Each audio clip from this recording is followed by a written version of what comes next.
গণহারে সবাইকে গ্রেফতার করছে, এটা কোনো গণতান্ত্রিক রাষ্ট্র ব্যবস্থার চিত্র হতে পারে না। আজকে ওই বাচ্চাটার জায়গায় আমার সন্তান হতে পারত, ওই মানুষগুলোর জায়গায় আমি আপনি হতে পারতাম। এই ব্যর্থতা সরকারের এবং এই দায় সরকারকে নিতে হবে। আর সিস্টেমের বিরুদ্ধে কথা বললে কোনো দলীয় ট্যাগ দিয়ে দেয়ার এই রাজনীতি থেকে বের হয়ে আসতে হবে। আমার অন্য কোনো দেশের পাসপোর্ট নাই, আমি এই দেশেই থাকবো, এই দেশটা আমাদেরকেই সংস্কার করতে হবে। তো বুঝতে পারতেছেন যে আসলে কি বলতে চাচ্ছি। Thank you. আরেকটা বিষয়, আজকের এই আপনারা যে মানববন্ধন করছেন এর মাধ্যমে কি বার্তা দিতে চাচ্ছেন? আমরা ছাত্রদের যে দাবি সেগুলোর সাথে আমরা একাত্মতা ঘোষণা করেছি। অনেকে তো বলছে যে যখন আন্দোলনটি ভাইয়া অনেকের ব্যাপারটা আমি জানি না, আমি আমারটা বলেছি। Thank you, thank you, thank you. Okay bye. ভাইয়া এই কথাটা আমরা অনেকবারই বলে ফেলেছি যে এখানে কেন দাঁড়ানো হয়েছে। আমরা আমাদের রাইটস, আমাদের অধিকারকে আমরা এখানের মধ্যে এস্টাবলিশ করছি। আমরা স্টুডেন্টদের হয়ে কথা বলছি, আমরা মূলত বাংলাদেশের হয়ে কথা বলছি। আমার একটাই কথা আছে যে আমি বাংলাদেশ, আমরা সবাই বাংলাদেশ। শিল্পীরা অবশ্যই দাঁড়াবে এবং শিল্পীরা শিল্পের মাধ্যমে কথা বলবে, আওয়াজ দিয়ে কথা বলবে, এটাই স্বাভাবিক।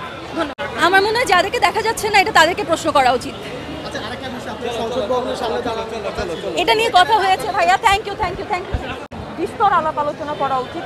কোনো রকমের কোনো সমাধান না করে আচমকা কাউকে তুলে নিয়ে যাওয়া বা আবার পরবর্তীতে সেটাকে অন্যরকম একটা ঘটনা শোনা, মানে আমরা কিন্তু শিওর হতে পারছি না যে আন্দোলনের গতিবিধি কোন দিকে। খুবই বিক্ষিপ্ত লাগছে। তো এইটা আসলে এক সরল রেখে আসা উচিত আমার কাছে মনে হয়। দ্বিতীয় যেটা আমার কাছে মনে হয় সেটা হচ্ছে গিয়ে যে যতগুলো বিক্ষিপ্ত লুপহোল তৈরি হয়েছে সেগুলো নিয়ে আলাপ আলোচনা করা উচিত। প্রশাসন আছে, আইন ব্যবস্থা আছে, সেটা সঠিক ব্যবহার হওয়া উচিত। এই মিসইউজটা আসলে মেনে নেওয়া যায় না, আমি মেনে নিতে চাই না। আপনাদের কি আর পরবর্তী পদক্ষেপ আছে কিনা? অবশ্যই আছে, যেহেতু আমরা সবাই মানে আপনারা জানেন কিনা আমি জানি না, যেহেতু ইলেকট্রনিক মিডিয়া বন্ধ হয়ে গিয়েছিল, অনেকেই বিক্ষিপ্তভাবে অনেক আর্টিস্টরা যার যার জায়গা থেকে চেষ্টা করেছে এই আন্দোলনকে সমর্থন করার। এখন আবার সবাই একত্রিত হয়েছে, কমিউনিকেশনটা আবার আগের মতো হয়েছে।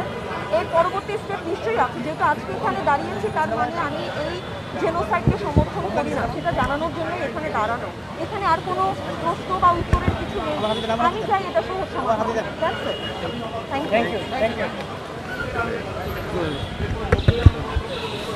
স্বীকার করে ক্ষমা চেয়ে পদত্যাগ করতে হবে এবং এই হত্যাকাণ্ডের বিচার অবশ্যই আন্তর্জাতিক আদালতে করতে হবে, এটাই আমাদের মূল দাবি। আগামীকাল কর্মসূচি হচ্ছে ধানমন্ডি 27 নম্বর ধানমন্ডি আবহানী মাঠের সামনে।